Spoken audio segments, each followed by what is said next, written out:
Summer is here, and if you are traveling to Walt Disney World, we have some tips for making the most of your time in the parks. Here they are.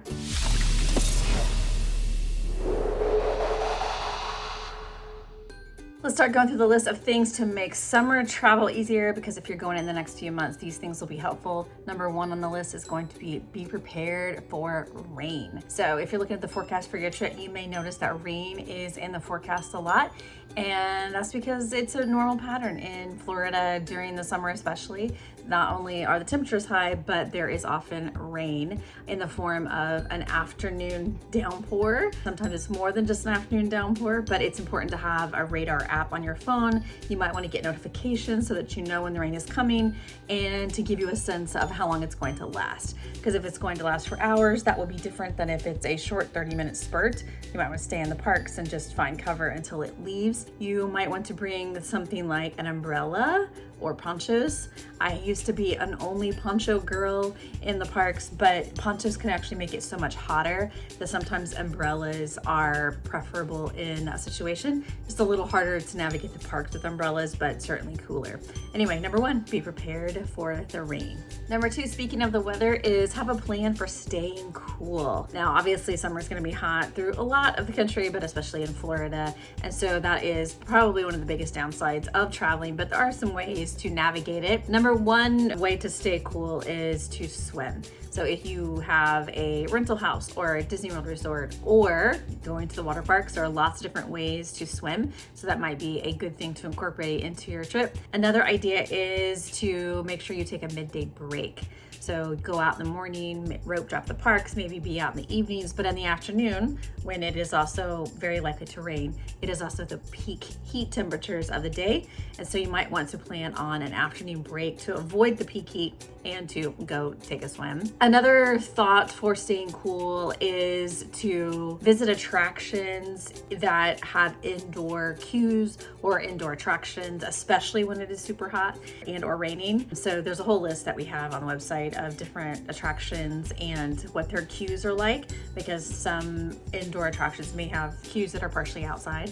Now, I mentioned I didn't used to be an umbrella person in the parks because I found it difficult to navigate. You're always bumping into people with your umbrella, but umbrellas can work for both. So it's very common for me to have an umbrella with me, and I will pop it out for the sun and I will also pop it out for the rain, so it can really do dual purpose. And so I highly, highly, highly recommend umbrellas, especially for summer travelers.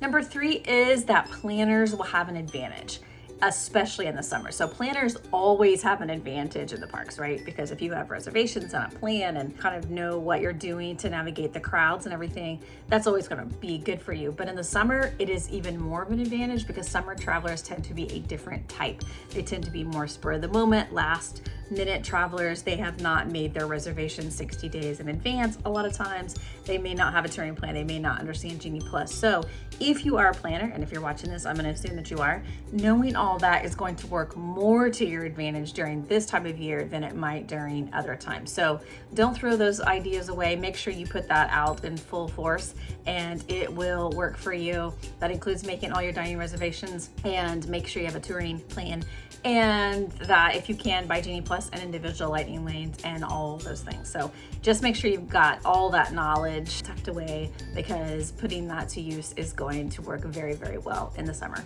Next up on the list is making sure you pack for the season. So different times of year have different packing needs. And so there's going to be some things that will be helpful in the summer, in addition to some of the things that we talked about, like umbrellas or ponchos or things to keep cool.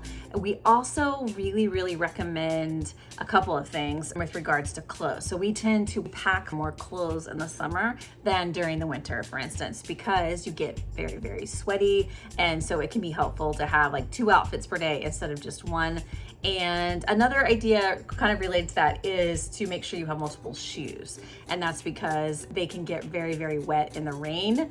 And more than once we have been stuck with wet shoes that took a while to dry out. So make sure that you have a couple pairs of shoes, maybe only pack shoes that dry very quickly, but definitely have multiple options in the clothing and shoe department to help you navigate the heat and the rain. Next up is to make sure you stay up to date on changes, and this can come in many forms. The Genie Plus system, for instance, is always changing. I mean, not like weekly, but Disney does like to keep it interesting and change the rules. So just make sure you're up to date on exactly how that works, because as I mentioned, planners will have an advantage. So you need to be up to date on the latest knowledge for things like Genie Plus. Another thing to stay up to date on is park hours. Disney, especially in the summer, but it happens year round as well, is known for changing the park hours. So as you are making your plans beforehand, you might be looking up the park hours every day and sort of mapping out your day. And then right before your trip or during your trip, they may change the park opening time or park closing time or both. And so what I would suggest is the night before a park day, you go into the app and you check what Disney is listing as their current park hours. Make sure it matches with what you already thought to be true, and if not, make your changes accordingly. But they're very, very known for this, especially if they think the crowds are going to be a little bit more than originally anticipated. And the last tip for traveling in the summer is to strongly consider after hours events. And that is because they take place at night, and at night is going to be much, much cooler. And this could be at Typhoon Lagoon, where we think H2O Glow is a better deal than just a regular Typhoon Lagoon ticket. You don't have to worry about sunscreen. It's not crowded. It's not as hot. It's really fun. But also when the after hours are offered in the parks. We really like this, and it could replace a park ticket. So for instance, let's say you're going for 7 days, you may have like 5 or 6 days of your regular tickets and then get your after hours tickets to do the evenings there. If you're staying deluxe, definitely take advantage of extended evening theme park hours. Similar idea, where you get to go to the parks a couple times a week without being in the midday sun and without the crowds and without having to worry about Genie Plus. So definitely consider those evening special events to avoid the crowds and the heat. I think that is it right now for the summer travel tips. Do you have any that you would like to add to the list, or did you learn something from this video? Would love to hear from you in the comments. Thanks for watching.